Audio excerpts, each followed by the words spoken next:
Hai. Zazir Ci, kabarnya Zazir Ci. Ya, gue saat ini masih berpegang teguh mendukung KDM. Dan ya kita memang harus paham betul dengan karakter dan gaya kepemimpinan beliau, dan juga mulai memahami bagaimana ketika beliau memutuskan sesuatu, membuat kebijakan dan lain sebagainya, itu memang kita harus pahami betul gitu, atau tunggu beberapa saat sampai nanti ada penjelasan lebih lanjut. Karena kebijakan yang dilakukan oleh KDM ini terkadang memang dadakan ya, ala tahu bulat gitu. Tak gitu kan. Dan semendadak-mendadaknya ketika beliau membuat keputusan, gue yakin itu sudah ada konsultasi kilat lah. Ada analisis kilat yang dilakukan oleh KDM, karena gue yakin dia juga akan sangat berhati-hati dalam memutuskan sesuatu. Cuma karena memang kondisinya memaksa harus ada sebuah keputusan, karena di depan mungkin ada rakyat yang butuh solusi segera dan lain sebagainya, sehingga dia melakukan analisis kilat bersama timnya mungkin yang bisa dihubungi atau yang ada di sekitar dia. Pasti itu dilakukan, gue yakin. Karena kembali lagi, KDM ini tidak bisa semaunya. Ada batasan-batasan gerakan yang tidak bisa dilakukan oleh KDM gitu. Kalau kita lihat di beberapa case juga seperti itu ya, tindakan langsung dilakukan, tapi setelah itu dia ada rapat-rapat pembahasan dengan DPRD dan sebagainya, karena memang seperti itu, jalurnya seperti itu. Jadi buat teman-teman di luar sana harus bersabar. Masih untung ada tindakan-tindakan spontan yang dilakukan oleh gubernur, tapi kita harus sabar bahwa pasti akan ada rentetan tindakan lainnya terkait dengan case yang ditangani itu. Jadi ya, cuma permasalahannya di luar sana, termasuk gue kadang-kadang juga berpikir, ini nggak bahaya tak? Atau wah ini ngawur nih misalkan. Itu sempat kadang-kadang di kepala gitu kan.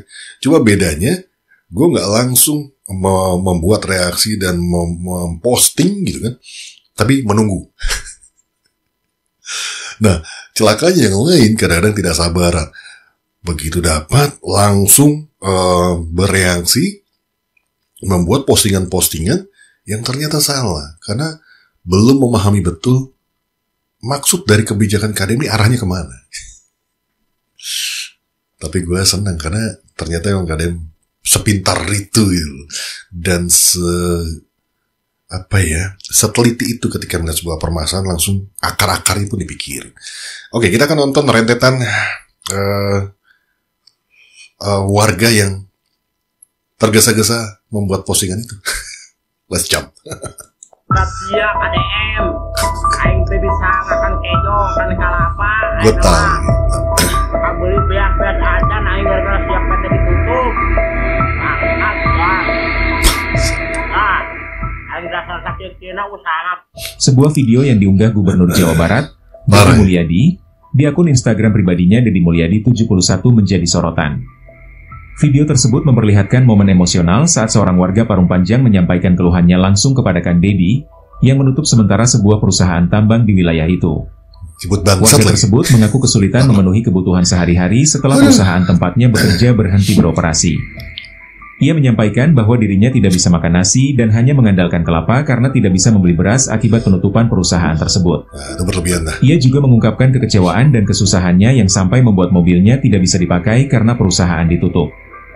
Menanggapi hal itu, Kang Deddy menenangkan warga tersebut dengan pendekatan humanis dan menjelaskan bahwa kebijakan penutupan tambang di Parung Panjang diambil karena sudah berdampak negatif, seperti kemacetan, kecelakaan hingga korban cacat dan meninggal di masyarakat sekitar. Udah berdua aja tuh. Kang Deddy juga menyoroti kondisi para pekerja tambang yang selama ini tidak mendapatkan jaminan sosial maupun perlindungan ketenaga kerjaan dari perusahaan tempat mereka bekerja. Ia menyatakan bahwa para pekerja tidak memperoleh asuransi kesehatan maupun jaminan ketenaga kerjaan. Ia menilai fakta bahwa warga tersebut sampai hanya bisa makan kelapa menunjukkan lemahnya tanggung jawab perusahaan terhadap karyawannya. Nah, tuh juga. Kang Deddy menyampaikan bahwa saat perusahaan ditutup, warga seperti itu tidak mendapatkan perhatian dari pihak perusahaan. Momen itu menggambarkan bagaimana Kang Deddy langsung menghadapi keluhan masyarakat sekaligus menekankan pentingnya keselamatan dan perlindungan bagi warga serta pekerja tambang. Nah, ini kalau emosi begitu ya, ketika melihat sesuatu langsung emosi, jadinya seperti itu. Sampai tadi orang ini dia ngatakan bangsat deh kalau nggak salah ya. Coba kita denger ini. Sia KDM. Aing teh bisa ngakan kejo, ngakan kalapa. Nggak bisa makan nasi, makan kelapa. Teka beli beas-beas aja, aing gara-gara siap PT ditutup. Bangsat dong. Dah. Aing dasar sakit kena usaha ganjur. Mobilnya eueuh gara-gara ditutup. Ini kalau apa ya, kayak gini kan ada yang merugikan ya. Untungnya KDM meresponnya tidak seperti yang lain atau emosi lagi. Untungnya tetap merespon dengan humanis. Dan menurut gua ini adalah langkah-langkah KDM untuk mengedukasi kita bagaimana menyikapi ketika terjadi sesuatu. Itu pelajaran sih menurut gue ya. Sabar dulu gitu kan.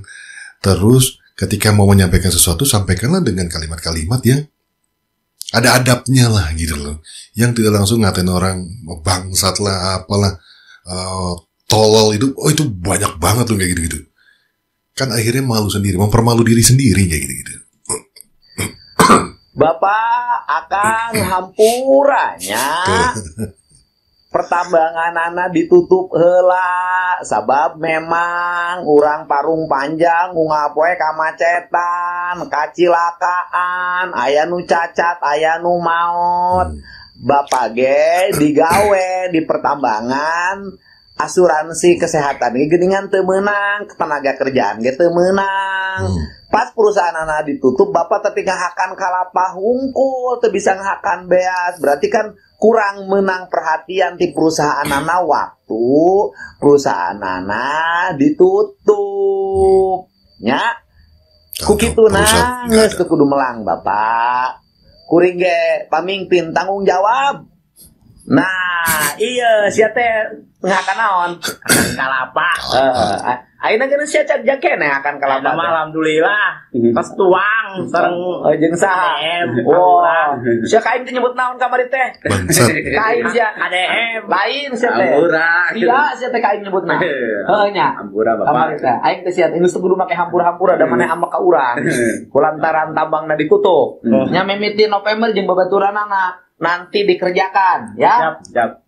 Jadi tenaga kebersihan. Amin. Saluran air, ikut dalam proyek-proyek pembangunan jalan, irigasi, drainase, pekerjaan banyak. Ada 3.000 keluarga terdampak, 3.500 keluarga terdampak. Insya Allah secara selektif akan kami pekerjakan pada sektor-sektor pekerjaan umum pemerintah Provinsi Jawa Barat yang hari ini kita lagi genjot anggaran.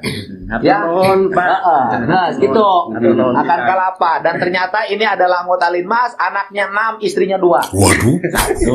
Nggak pernah istrinya 2 kan? Kayak rutin lahun harus dibantu ku Bupati jeung Wakil Bupati Bogor. Ya non. Siap non ya non. Download Tribun X Dapat ya pesannya, message ya. Untungnya KDM ini humanis ya. Dan menurut gue konten yang barusan ini yang kita tonton adalah salah satu cara KDM mengedukasi semua masyarakatnya untuk jangan tergesa-gesa ketika melihat pemberitaan. Pahami dulu, bersabar dulu gitu kan. Atau sampaikanlah dengan yang baik-baik. Kalau enggak jadi malu sendiri. Kalau gini kan jadinya malu sendiri ya. KDM itu gue pernah dengar dia semakin ditentang, semakin dia semakin kenceng. Apa istilahnya gue lupa ya. Jadi KDM ini berbicara dengan dia nggak perlu teriak-teriak, pelan aja dia akan penuhi gitu. Tapi kalau yang lain teriak-teriak, itu outputnya satu akan dicuekin sama KDM gitu kan. Jadi dihiraukan gitu kan. Dan ya tidak ditolong sama sekali keduanya. Yang utama cuma atau tetap dipanggil untuk disadarkan yang kayak barusan nih. Ini untungnya dipanggil, disadarkan. Dan ada opsi memang, dan itu gue udah buat videonya di beberapa waktu lalu, gue udah upload juga, bahwa KDM itu memberikan opsi. Jadi kalau KDM kemarin terkesan terlihat mendadak tutup dan perusahaan langsung tutup, tapi tidak, ternyata semuanya itu dipikirkan. Dan juga beliau juga kan mendengar. Kemarin yang teriak-teriak juga akhirnya datang tuh si Asep Fadlan. Ya mungkin salah satunya pemicunya itu ya, karena dia datang dengan beberapa orang dengan baik-baik ke Lembur Pakuan dan menyampaikan perihal apa yang terjadi di sana. Itu mungkin salah satu ya. Jadi kadang ini perlu masukan yang nggak perlu teriak-teriak. Orang makin dikatain, kan kita juga jadi males nolongin lah. Ngapain? Udah ngata-ngatain gue tolongin kan gitu. Jadi kayak gitu-gitu malah akan repot. Jadi setelah itu ada opsi yang dikeluarkan oleh KDN yang awalnya terlihat spontan, tapi setelah itu KDN melakukan gerakan dengan merapatkan dengan DPRD. Jadi KDM ini juga tetap seorang gubernur yang dimana ruang geraknya juga terbatas dan terikat dengan pemerintah, ya. Jadi tetap itu birokrasi tetap dijalankan, tapi karena memang situ sudah urgent dan lain sebagainya, dan juga untuk membuat efek jerah juga pada para penambang, perusahaan tambang, ya langsung ditutup sama dia. Dan opsinya luar biasa sih menurut gue ya. Tadi bilang ada 3.500, itu nanti akan dipekerjakan atau di Pemprov dan lain sebagainya. Terus opsi yang kedua, setahu gue, beliau juga menjanjikan ada dana yang akan diberikan kepada masing-masing kakak itu 2-3 juta. Nah, nanti kita lihat mungkin yang 2-3 juta bagi yang mungkin tidak bisa bekerja lagi, usianya udah lanjut tapi terdampak, mungkin dia akan dapat itu. Tapi kalau yang masih kuat bekerja, gue lebih seneng orang itu dipekerjakan. Cuma memang harus ada pengawasan dari masyarakat di sana, jangan sampai lowongan pekerjaan ini dimanfaatkan oleh oknum-oknum tertentu untuk mengeruk keuntungan. Misalkan contoh melakukan rekrutmen liar di luar sana yang mengutip sejumlah uang bagi orang yang pengen bekerja. Ini harus diawasi. Yang kedua, ya tadi pastikan bahwa orang-orang yang bekerja dan berkesempatan untuk bekerja itu adalah orang-orang setempat, jangan orang-orang luar. Nah, ini juga harus diawasi bersama, ya, karena yang kayak gini pasti mengundang yang kayak gitu-gitu tuh, pasti akan bermunculan. Next ya, wait, video kedua apa nih? Pak Dedi, kumaha ya abdi, Kenapa? jangan kapakuan, maha beli tadi respon wae, katingal apa je, bencana je, tos 7 tahun. Hobi ku Pak Dedi, nah ai masyarakat luar Jawa di respon, ai kuring ya selaku warga Bapak, nu ngadukung Bapak di hare-hare. Tolong Pak Dedi, tolong KDM, abdi teh tos kabupati atau gedung DPR, tos ka kecamatan, tos ka mana-mana. Nah abdi meni teh direspon wae, tos nyimpen berkas di Pakuan, kaneng ega, ka asisten, ka aji mungu. Nah Pak Dedi kitu-kitu teh ka abdi. Nana tega abdi teu marenghakan 7 tahun. Ma, ampun teuing 7 tahun teu dahar teu meuli beas. Meni luar biasa mate, elmuna luhur-luhur teuing. 7 tahun teu dahar teu meuli beas tapi hirup. Jag-jag, bisa gogorowokan, bisa lempang, bisa naik mobil, bisa kokoloyongan, bisa protes. Luar biasa mate. Ma asup 7 keajaiban dunia. Hebat. Kudu jadi guru sarerea kumacarana 7 tahun teu dahar tapi hirup. Masalah nu di Sumedang kuring can nyaho masalahna teh naon? Coba engke urang ditingali masalahna naon, lamun masalah hukum geus ditangani ku pengacara bae. Ai masalah hukum mah bising masalah sengketa tanah. Masalah bencana coba ayeuna ku urang ditelepon Bupati Sumedang. Kunaon atuh diantep wae ta masalah komo geus 7 tahun. 7 tahun masang sara ngamekna karek ayeuna ka kuring. Nuhun mak. 7 tahun sengsara baru ngamuknya ke Deddy Mulyadi. Karena tahu ya, warga sebenarnya sudah tahu. Semua warga tuh tahu bahwa lewat kalian Deddy itu sesuatu yang tidak mungkin jadi mungkin. Kalau dulu kan memang udah hopeless lah gitu kan. Dan akhirnya larinya ke sana semua. Oh ya, gue tadi mau melanjutkan tuh yang terkait dengan pekerjaan yang dijanjikan gubernur. Salah satunya jangan sampai nanti juga itu kan ada 3.500 kan nggak mungkin, nggak tahu ya mungkin atau tidaknya ya. Semuanya akan bekerja di dekat rumahnya semua maksudnya. Kan itu di Parung Panjang, maunya di Parung Panjang, keluar dari Parung Panjang nggak mau. Nah ini jangan sampai juga gitu kan. Karena yang penting kan bisa kerja ya. Mungkin nanti ada penempatan-penempatan di luar daerah, kita nggak tahu ya. Yang penting bisa bekerja nih orang-orang, bisa melanjutkan hidup. Itu tadi gue mau nambahkan itu. Yang pertama tadi kan pengawasan terhadap oknum-oknum yang takutnya memanfaatkan, mengutip orang-orang yang mau bekerja harus bayar dan sebagainya. Ini yang biasanya suka terjadi tuh kayak gitu-gitu. Dan si Ma tadi ya langsung kan, dia pasti tuh langsung telepon Bupati. Yakin gue. Yakin gue pasti ada penanganan. Dan kita tinggal tunggu aja nanti kontennya. Tunggu aja kontennya. Itu yang menarik dari Kang Deddy Mulyadi, ketika ada sesuatu dia pasti akan kontenkan. Tujuannya apa? Supaya kita tahu bahwa ini sudah dilakukan dan ini gerakan gua, ini yang gua perbuat, ini yang gua putuskan. Itu akhirnya kita tahu apa saja kerja gubernur. Aduh, keren kan bapak gua? Ya, kalau nonton KDM mah seru cuy. Ya kalau bikin rame ya berapaan? Bikin keruan. Keluar kecil. Pak Gubernur itu menjalankan pemerintahan yang seri. Mentang-mentang dia gubernur tidak melihat keadaan paling tidak, dia berbuat dulu sesuai dengan SOP. SOP jalankan. Bulan pertama, kedua, dan ketiga, sosialisasi kepada masyarakat itu jalankan dulu. Saya dukung pembangunan daerah, saya dukung. Saya sebagai kepala desa sangat mendukung pembangunan daerah, tapi bukan cara seperti ini. Coba gue ulang lagi ya. Tadi di awal kecil suaranya. Ini kenapa dia? Gue nggak tahu teman-teman pada bisa dengar apa enggak. Tadi di gue kecil banget. Ya kalau bikin rame ya berapaan? Bikin keruan ya. Cuma Pak Deddy itu, Pak Gubernur itu menjalankan pemerintahan yang seri. Otoriter. Mentang-mentang dia gubernur tidak melihat keadaan paling tidak, dia berbuat dulu sesuai dengan SOP. SOP jalankan. Bulan pertama, kedua, dan ketiga, sosialisasi kepada masyarakat itu jalankan dulu. Saya dukung pembangunan daerah, saya dukung. Saya sebagai kepala desa sangat mendukung pembangunan daerah, tapi bukan cara seperti ini.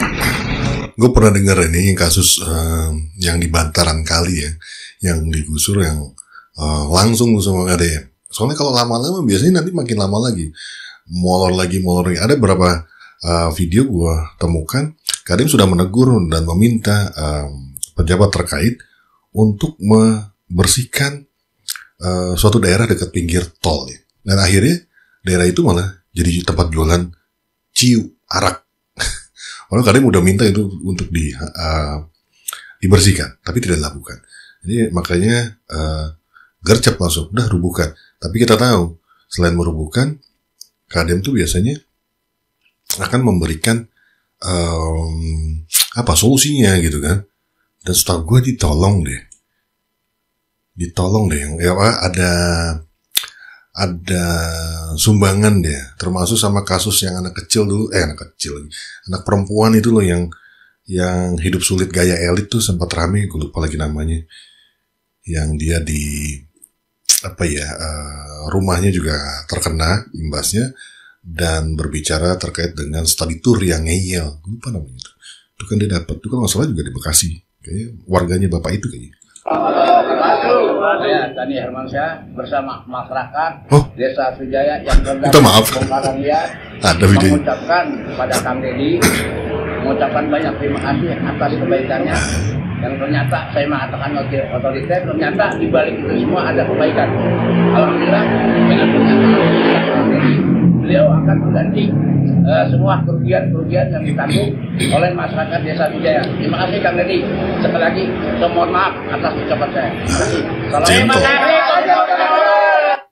Tapi gentle si Bapak Kades ini, mengakui kesalahannya dan dia menyampaikan, ya kita respect ya. Tetap kita harus hargai ya permintaan maaf dari Kades ini, walaupun di awal tadi sebutnya Pak Deddy otoriter, karena mungkin ya di saat itu dia melihatnya ada ketidakadilan mungkin ya, dan dia mencoba untuk membela masyarakatnya gitu. Karena digusirkan dadakan tiba-tiba. Tapi yang itulah yang gue bilang di awal, bahwa Pak Deddy pasti memikirkan hal-hal yang lain, termasuk diberikannya ada yang 10 juta deh kalau nggak salah denger, gue lupa deh itu. Boleh kalian tulis di kolom komentar kalau ini. Teruntuk Bapak Aing Kang Deddy Mulyadi Gubernur Jawa Baratnya, anu didinya menghimbau cenagenan rakyat timimiti tingkat RT di sekolah ASN masyarakat kabehnya kudu nyisihkeun duit sapoe 1.000 nya Bapak Aing. Ini filternya jahat banget Cici. Emak teu setuju. Kadlieur ieu kebijakan. Saya sudah bertemu dengan Ece Gacor. ASN di kecamatan mana? Kecamatan Pangandaran. Kecamatan sebagai Kasih PMD. Kasih PMD. Sudah ketemu saya. Alhamdulillah. Jadi surat edarannya cabut jangan. Enggak, Pak. Udah ada penjelasan dari video dari Bapak jadi berapa. Bermanfaat kan? Iya, Pak. Jadi bagi mereka yang punya bias perelek, jimpitan, terus apa lagi, Bu? Iuran kematian. Silakan aja jalan. Tidak usah terganggu dengan edaran ini. Edaran ini satu memperkuat yang sudah ada, kedua membangun yang belum ada. Ini contoh yang ngadu ke saya. Namanya siapa? Bu Julia. Asal mana? Yang Melati 1. RT 5 RW 3. Kota Bandung. Kota Bandung. Kemudian tujuannya suaminya sakit. Suaminya sakit tujuannya. Kemudian akhirnya karena suaminya sakit, kontrakannya tidak kebayar. Ya, ibu punya anak berapa? 15. Ibu punya anak berapa? 15. Tinggalnya di kontrakan, bayangin 13 orang di satu kontrakan. Nah, saya nanti bantu kok suaminya diobatin, kontrakannya saya bantu, tetapi ibunya harus masuk KB. Ya? Nanti ada tim sore ini datang ke rumah ibu ya. Inilah ibu ya. Gacor lagi dong. Siapa? Awal juga nggak dukung Kak Bapak. Ya mau protes. Pokoknya doakan sih jadi samat. Amin. Sama-sama. Tapi akhirnya si ibu itu kena lagi tuh, dibully lagi. Karena setelah itu kan dia dapat uang ya. Terus kibas-kibas di mobil ya. Kena lagi, diserang lagi sama netizen.